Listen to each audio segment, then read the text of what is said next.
Do you feel stuck, uncertain, and frustrated? Are you tired of manifesting shadows instead of your ideal person? Well, it's time to level up and become your perfect self.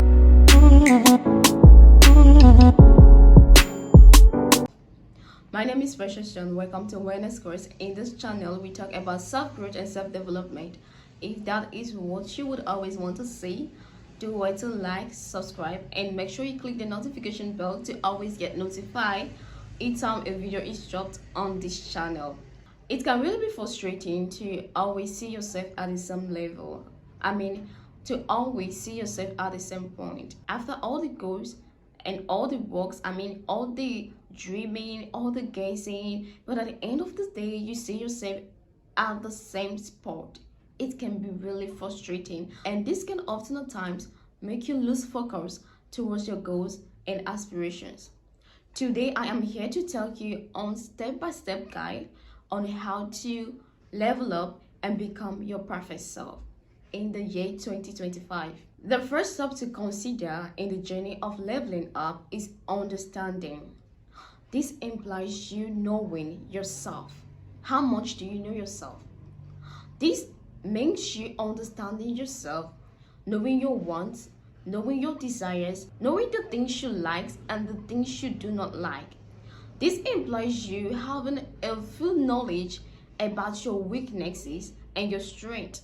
This also means you understanding your emotions. How well do you know your emotions? How well do you know your feelings? Are you this person that is quick to anger? Are you a fragile type of a person? When you understand yourself, you can fully work well with yourself. This also implies you knowing what your ideal self looks like. How does she carry herself? What kind of things does she eat? What kind of things does she invest her time on? How does she respond to situation?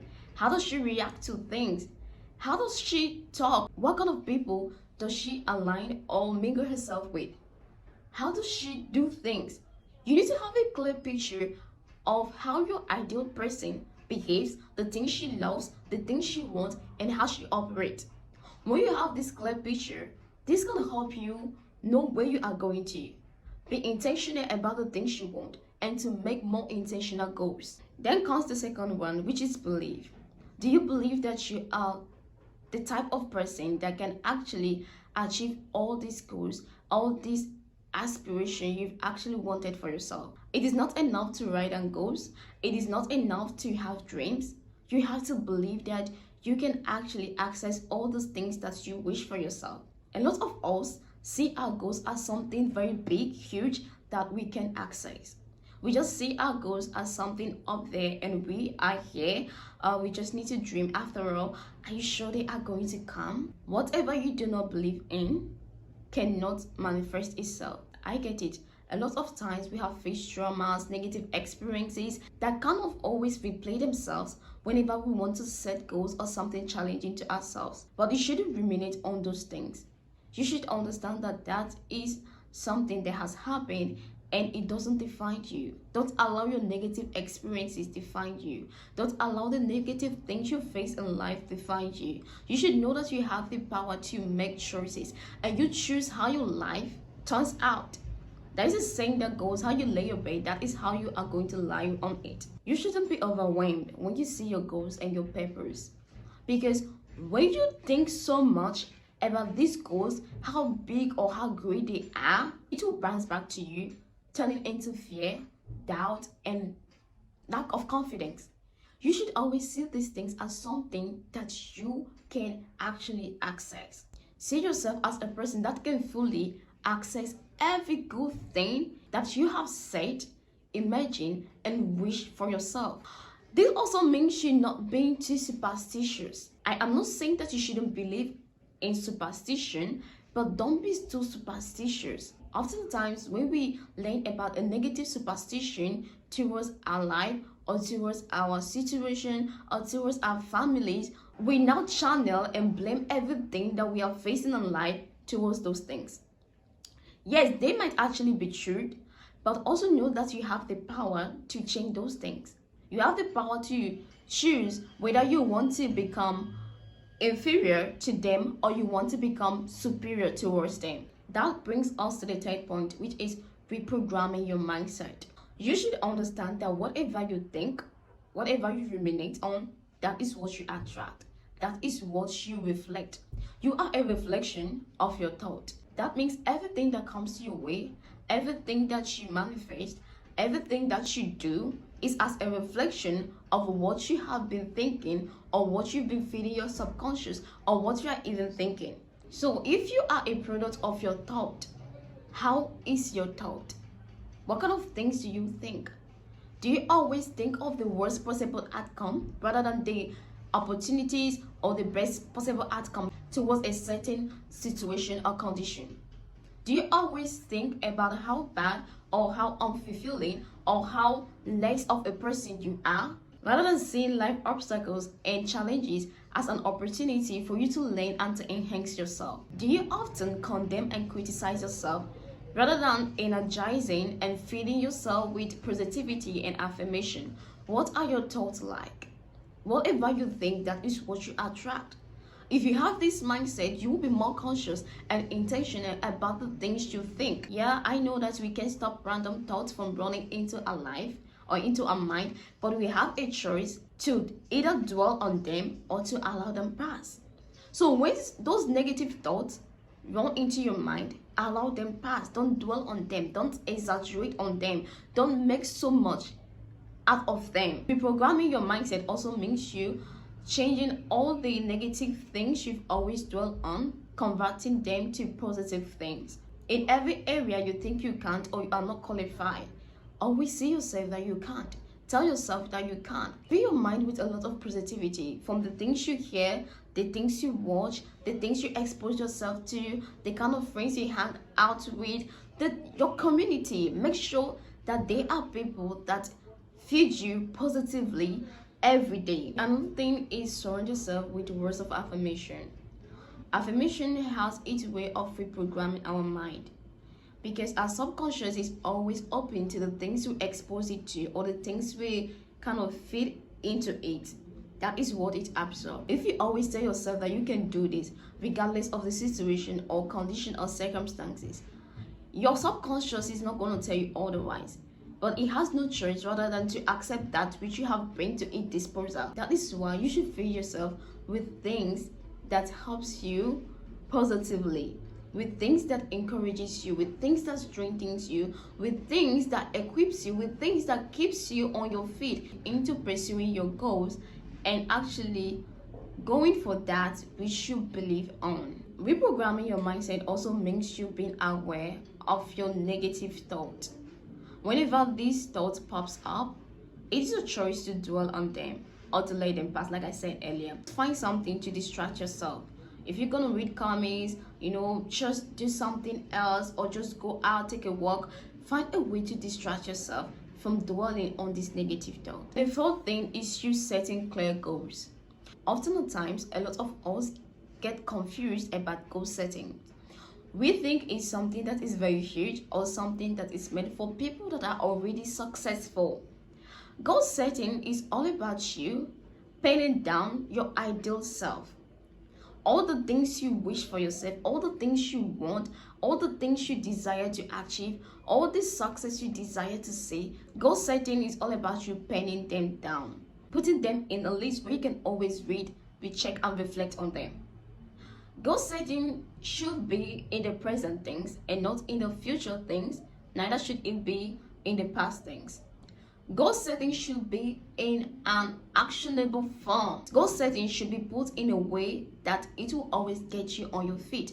You shouldn't put goals that after putting there you go and sleep or you go and relax or you start doing something else. For an example, let's say I write down in my goal list, I am making 6 figures at the end of January. The next thought that is going to run into my mind is, how are you going to make it? Goals should be actionable. Then the way or the procedures in which you would observe in order to crush these goals, that is called plans or strategies. Your plans and strategies are more like a ladder leading you to the peak. They are the ladder leading you into crushing these goals. If you set goals without plans or strategies, at the end of the day, you will just write a mere note that is just there. It's just helplessly there. So when you set goals, you should make an immediate plan, strategies, or routines that can help you achieve this goal. And every goal should have a deadline. This will put you on your feet, making you to understand, oh, we have a work to do. We don't have all the whole time that you need to achieve this particular thing at this period of time. Another thing is you having a vision board. Vision board is all about you having a board where you put down your goals, your aspiration, or your desire, your ideal life, and you can attach pictures, images towards this vision board of yours with words that are in alignment to your achievement, and this should be placed in a visible area or corner of your room. This will serve as a day-to-day guide to you, helping you to stay on track and to always know that you are going somewhere. And the last one is create a new habit. Often the times, the reason why we do not go for our goals or purpose, start that business, start that skill, start that class, is because we always dwell and think of what people will say to us or the worst possible outcome. Why don't you ask yourself, what if the worst should happen? What is going to be the consequences? Am I going to die? Am I going to lose my loved ones? Or am I going to become invisible? And you see that often at times it's not as bad as we always classify it to. Yeah, in the process we might actually become uncomfortable or kind of be inconvenient. And why don't you try accepting those worst possible outcome? I mean, when you face your fears, when you are willing to accept your fears, what is there again to hold you back? Oftentimes when we want to play safe, we want to remain in our comfort zone, we want to just be this person that has nothing to lose or nothing to be ashamed or to be afraid or nothing to ruminate on, we end up neglecting our ideal self, robbing a lot of people from that which they are meant to receive. Because you fulfilling your purpose, you fulfilling your destiny is not just all about you, but there are tons of people out there that are going to benefit from you for just taking that one good step and crushing it. And another thing is stop seeking external validation. You should understand that it's not everyone that is going to support you or still want to be your friend or still want to do things with you once you have decided to manifest your true identity. Let them go, they are not meant to be. Don't try to accommodate so much. In so doing, you are actually chasing the real people away from you. Just know that this is a journey about you and you are meant to face it alone and with a like-minded people. Creating a new habit also implies you taking accountability. This is you taking full responsibility about your life. When you accept to take responsibility about your life, you see that you will make more intentional choices. You'll be more conscious towards everything you do because you know that if it goes wrong, it's going to be on me. If it goes well, it's also going to be on me. So this will help you to be more relevant when it comes to choice making. This also means you're not putting blames on people or anyone when things go wrong. When things go wrong, you should understand that it is your responsibility to fix it. You either let it just pass, or if it's something that you can fix, you fix it. But don't put the blame on anyone or try to make anyone feel guilty of it. This also means you managing your time well. How do you use your time? What do you invest your time on? Do you give much of your time to social media rather than the things that are supposed to? Do you waste time going to fun parties, doing things that are fun and pleasing rather than doing those things that are called and the things that are required? And lastly, be grateful. Before you want to start complaining, just know that there are many in the grave. There are many in the mortuary. There are many that can't even listen the way you're listening. Be grateful for every little thing you have. Be grateful to God. Before you start complaining of not buying that car, not buying that house, not starting that business, be grateful for the ones you already have. When you are grateful for the things you have, you are opening doors for more bigger blessings. But whatever you depreciate wouldn't come to you.